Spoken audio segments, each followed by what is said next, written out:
Assalamualaikum warahmatullahi wabarakatuh. Perkenalkan, saya Windy Azara, NIM 2101072039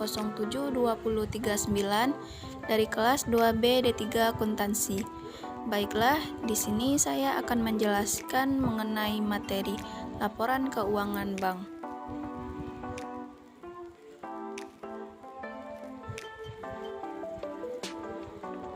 Topik-topik yang akan dibahas di sini yaitu ada pengertian laporan keuangan bank, ada jenis-jenis laporan keuangan bank, dan yang terakhir ada akun laporan keuangan bank.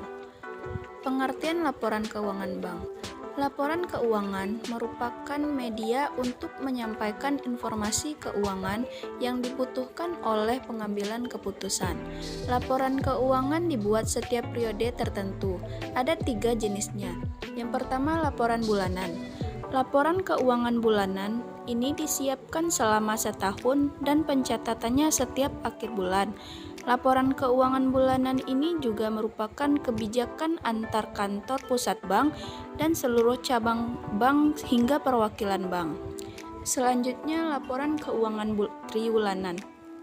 Pada laporan keuangan ini dipersiapkan setiap 3 bulan selama setahun, misalkan Maret, Juni, dan September. Selain itu, laporan ini juga harus disajikan sesuai dengan peraturan Otoritas Jasa Keuangan atau yang dikenal dengan OJK. Selanjutnya ada laporan keuangan tahunan. Laporan ini dipersiapkan setiap tahun, di mana laporan ini juga bertujuan untuk memberikan informasi mengenai kondisi keuangan bank secara menyeluruh.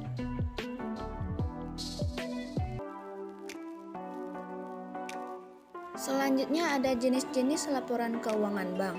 Laporan keuangan bank terdiri dari 4. Yang pertama laporan neraca, yang kedua laporan laba rugi, yang ketiga laporan komitmen dan kontingensi, dan yang terakhir laporan arus kas. Yang pertama laporan neraca. Laporan neraca adalah laporan keuangan bank yang menggambarkan posisi harta, kewajiban, atau hutang bank dan modal bank pada periode tertentu. Yang kedua ada laporan laba rugi, yaitu laporan yang menggambarkan hasil usaha yang diterima bank dalam suatu periode tertentu. Ketiga ada laporan komitmen dan kontingensi, yaitu disebut juga rekening administratif, disajikan secara terpisah antara komitmen dan kontingensi. Yang keempat, laporan arus kas, yaitu laporan yang menggambarkan tentang arus kas masuk dan arus kas keluar, meliputi arus kas dari aktivitas operasi, investasi, dan pendanaan. Selanjutnya mengenai akun dalam laporan keuangan bank. Dalam laporan neraca ada akun aktiva yang terdiri dari 1. Kas. Kas yaitu uang kertas atau logam yang masih berlaku sebagai alat pembayaran yang sah.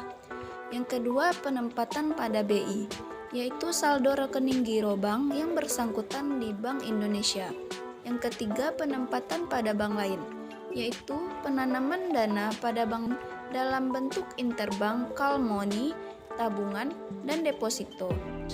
Yang terakhir, surat berharga, yaitu surat pengakuan hutang, wesel, saham, obligasi dalam bentuk yang lazim diperdagangkan dalam pasar uang dan modal.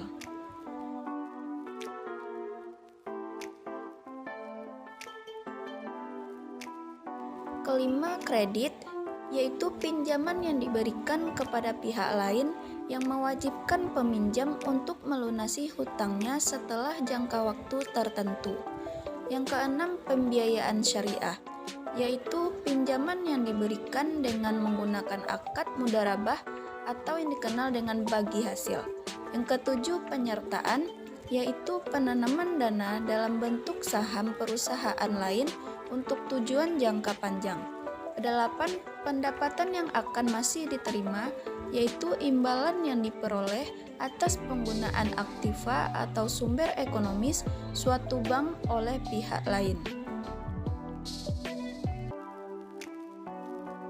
Selanjutnya, liabilities terdiri dari 1 giro, 2 tabungan, 3 deposito berjangka, 4 pinjaman dari BI, 5 pinjaman dari bank lain, 6 dana investasi revenue sharing, 7 surat berharga yang diterbitkan, ke-8 setoran jaminan, 9 kewajiban yang harus segera dibayar, dan lain-lain.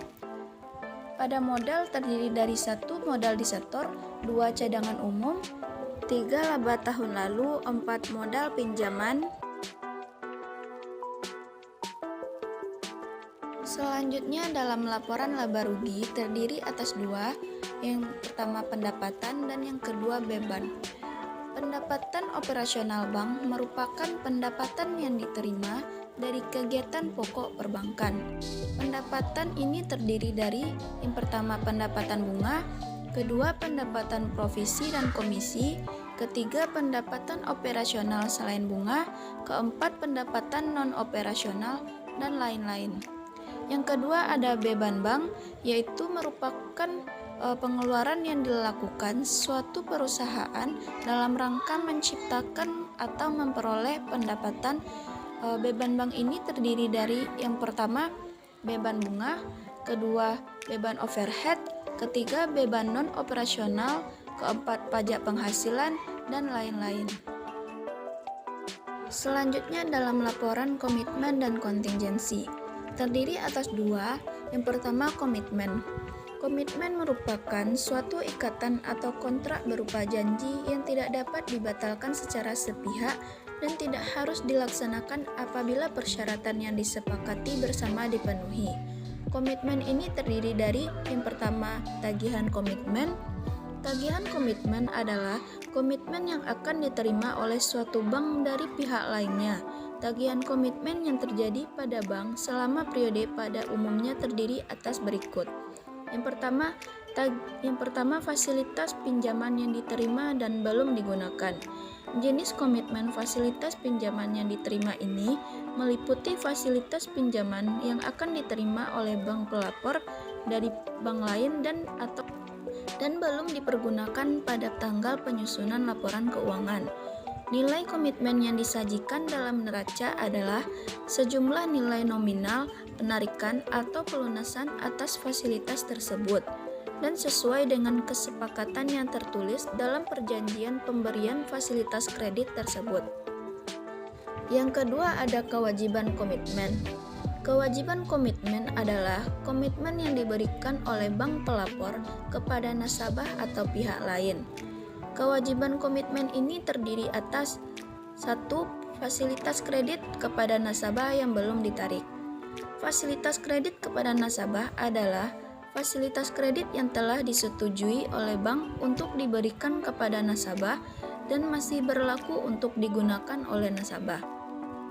Fasilitas kredit yang disajikan sebesar sisa komitmen yang belum ditarik oleh nasabah.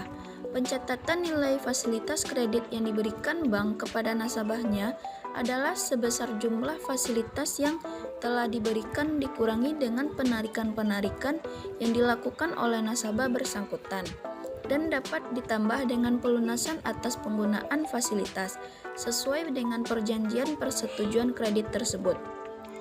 Yang kedua ada irrevocable letter of credit atau letter of credit yang tidak dapat dibatalkan, yang masih berjalan dalam rangka ekspor impor, merupakan suatu jaminan keuangan yang diberikan oleh bank kepada nasabahnya dalam rangka lalu lintas perdagangan dalam negeri dan luar negeri. Selanjutnya kontingensi yaitu keadaan yang masih diliputi ketidakpastian mengenai kemungkinan memperoleh laba atau rugi oleh suatu bank. Kontingensi terdiri dari yang pertama tagihan kontingensi. Tagihan kontingensi yaitu transaksi yang mengakibatkan tagihan kontingensi yang sering ditemukan dalam kegiatan bank antara lain sebagai berikut. Yang pertama garansi yang diterima, yaitu segala bentuk garansi atau jaminan yang diberikan bank pelapor dari bank lain memungkinkan terjadinya tagihan bank kepada pihak bank penjamin, yaitu dalam hal pihak yang dijamin tidak dapat memenuhi kewajibannya. Yang kedua yaitu pendapatan bunga dalam penyelesaian.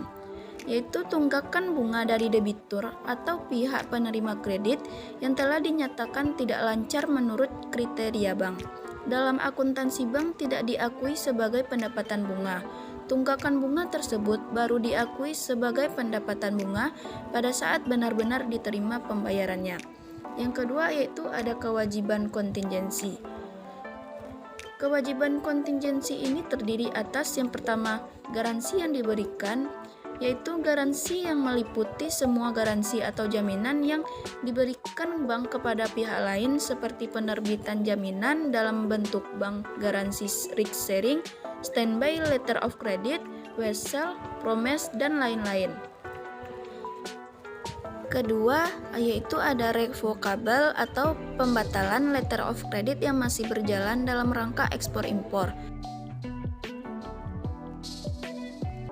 Selanjutnya dalam laporan arus kas. Dalam laporan arus kas dikelompokkan dalam 3 aktivitas. Yang pertama aktivitas operasi, kedua aktivitas investasi, dan yang ketiga aktivitas pendanaan. Sekian penyampaian materi mengenai laporan keuangan bank. Kurang lebihnya mohon maaf. See you next time. Wabillahi taufiq wal hidayah. Wassalamualaikum warahmatullahi wabarakatuh.